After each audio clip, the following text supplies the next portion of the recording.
Why am I precariously perched atop of Austin? Well, it's because we're showing just how adaptable prairies are. Now we're looking at 800 square feet of grassland perched atop a pool house. Prairies, as it turns out, are really great at dealing with a lot of challenges that urban issues have. Rainwater runoff, carbon sequestration, heat island mitigation, habitat. When we start prairies, we're talking about trajectories, not interventions. Prairies let us practice what I like to call the art of becoming. We are smack in downtown Austin at a private residence who has decided to make habitat a pivotal point of their landscape design.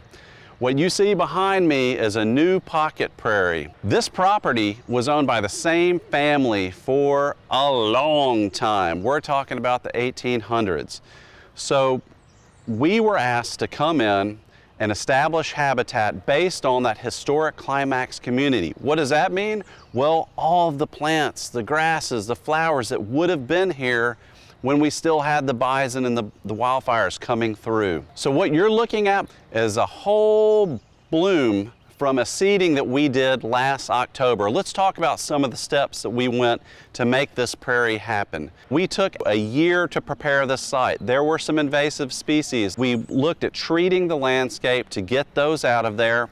We then treated the soils with compost and biochar. We're using biochar more and more in our projects because why? It would have been in the soil due to the wildfires that would have swept through every 10 to 11 years. So that has a profound effect on the microbial associations in the soil, and we want to promote that. We then mulch the site with 8 inches of mulch for a whole year. Now, why do we do that? Well, that's because we want to address warm and cool season grasses and weeds that pop up. If you just do it for a couple of months, that's great. If that's all the time you got, that's better. But if we can do it for a full year, then we're able to address those that we won't get from just a singular season treatment. After that year, we pulled all that mulch back off. We used a no-till drill. What is that? Well, that's a piece of equipment that allows us to put fluffy grass seed and hard, dense wildflower seed into separate bins, and we pull it over the site, and it deposits that seed at just that right sweet spot depth, so that it will be happy and emerge. We always want to plan to sow those wildflower seeds in October. We've got clasping coneflower, we've got plains coreopsis, we've got Minorta citriodora, so bee balm, we've got blue curls that's already flowered this year, but it's getting ready to set some seed. You can also see a lot of drooping. Well, that's because of this glorious rain we've had this year. Before all of this was here, we had our little blue stem that we had planted, our sedge. We had a big bluebonnet display. As we move a little bit later in spring, we're hopefully going to see some Mexican hat. We're starting to see more of the gaillardia, the blanket flower coming through. We're also seeing more basket flower really starting to bloom. It's pretty tall at this point, but that's coming out. And we're really anticipating and starting to see more of the grasses. The grasses are going a lot slower because of the fact that they've got a lot of light competition going on, because again, we've got this explosion in color. As we move into summer, we're going to start to see standing cypress, hopefully some liatris. Again, this is a brand new prairie, so we'll see what she gives us. And again, this year, really special, wet, mild spring, so we're going to see a really extended color palette as we go through. Some years when it's hot and dry, you might only get a little bit of a burst and then it goes to sleep. A majority of what we're looking at right now are annuals. When we do these prairie plantings, initially you get this big explosion of annual growth, and that's great. But this prairie was designed so that we have succession that will occur, and that will slowly start to morph more towards grass dominance and perennials. So while all those guys and gals are in here right now, you can't see them. Prairies are grass dominant systems. There's a saying that the author Bill Holm has written that I really love that says a woodsman can look at a square mile of prairie and only see grass, but a prairie person can look at a square foot and see a universe. And that's what we're after, folks. The grasses are really a main driver, and they can seem kind of maybe boring. They've got flowers, but it doesn't look like the forbs. but that's okay because they're a pivotal part of the prairie's evolution. Now, we installed over 3,000 one-gallon little blue stem plants into this prairie. Why do we want to plant some of these species like little blue stem? Well, they're what's known as late successional species. So you can have a baby prairie and you can have a mature prairie. In our mature prairies, we see some of these grasses like little blue stem, big blue stem, Indian grass, switchgrass.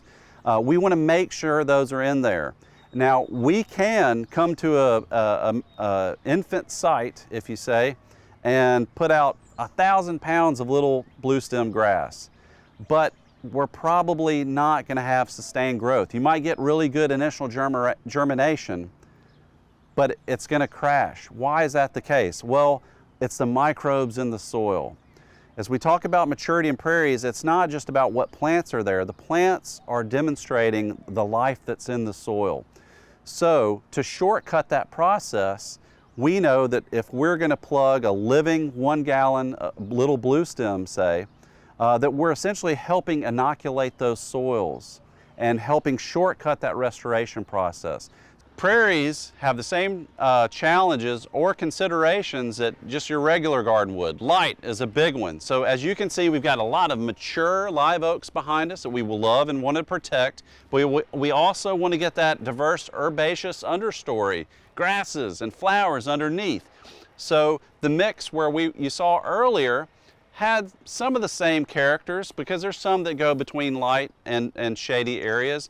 We've got other species, and right now, a little harder to see, but there's a lot, over 700 sedge species, native sedge species, that will eventually start to dominate this as these wildflowers recede.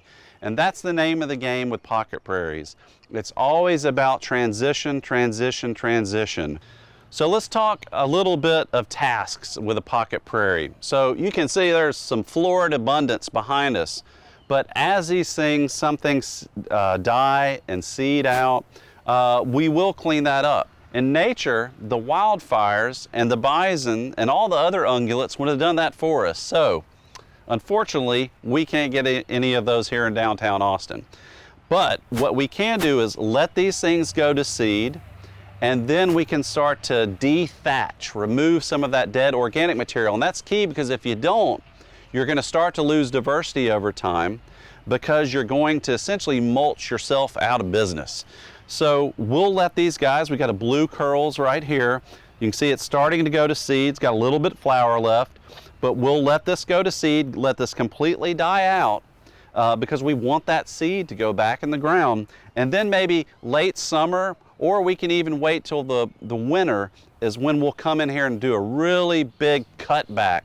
Let's go into a little bit more detail about dethatching. What do we mean? It really depends on the scale of the vegetative growth in your garden. In this case, you can see it's pretty tall. So what we would want to do is come in and cut it physically, and then we would probably pick it up by hand and then move it and store it or compost it or what we want.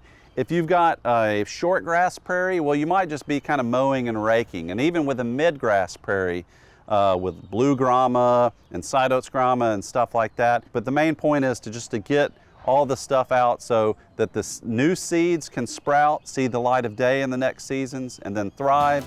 This is the wonderful thing that prairies offer us, is this chance to reflect and watch these transitions occur over time. It is a continual dynamic process that really rewards us, but ultimately what occurs is up to the prairie.